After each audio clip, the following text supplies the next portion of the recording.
Critical pedagogy. First and foremost, what is critical pedagogy? Critical pedagogy is a teaching philosophy that invites educators to encourage students to critique structures of power and oppression. In critical pedagogy, a teacher uses their insights to motivate students to question and challenge inequalities that exist in families, schools, and societies. The main goal of critical pedagogy is to bring members of an oppressed group to a critical consciousness of their situation as a beginning point. It is an educational theory in which teaching and learning tools are used to make learners become aware of the authority of social conditions. For Freire, pedagogy had to be meaningful in order to be critical and transformative. This meant that personal experience became a valuable resource that gave students the opportunity to relate their own narratives, social relations, and histories to what was being taught. Now, I'm going to talk about the role of the teacher. For critical educators, experience is a fundamental element of teaching and learning. How students experience the world and speak to the experience is always a function of unconscious and conscious commitments.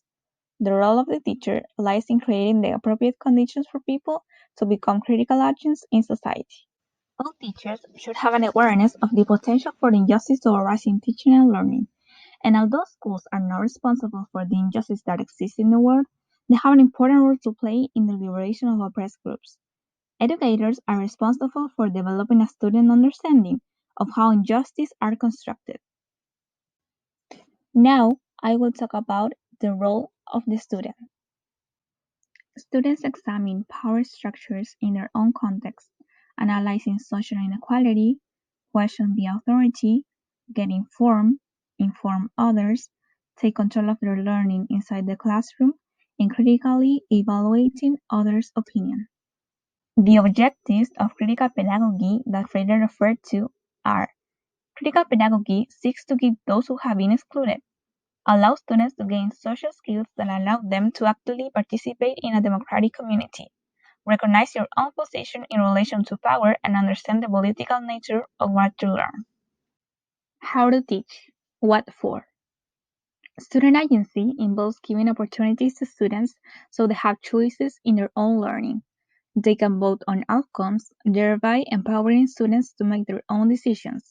Lastly, we can use ungrading to give students a voice in their own grades. When applying social justice in our classroom includes reflecting on our own values to understand better who we are and what we value as teachers.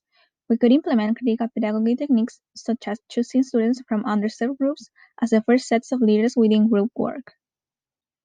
Power and privilege involve a reflecting understanding of what position we truly inhabit in the classroom. We can recognize by decentering power and acknowledging our own privilege and issues. This inner creativity reinforces critical thinking by modeling the idea that every student matters in our classroom is fundamental to level up in various activities. How to correct students? Currently, teachers have attempted to give voice to students by engaging them in group discussions in which knowledge and understanding were constructed.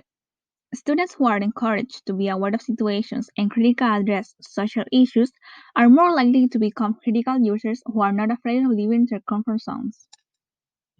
Critical pedagogy has a strong basis on social change and transformation for communities.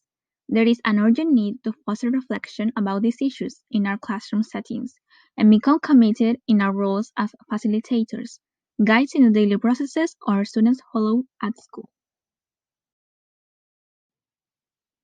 Now, I will talk about evaluations.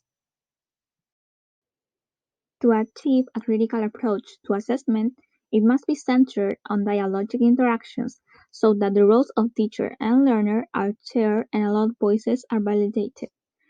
Students in engaging in self-assessment enhance their opportunities to become knowing subjects.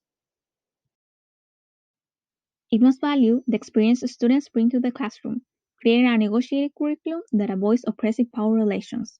It must foster an integrated approach to theory and practice, that is to say, praxis, theory in action.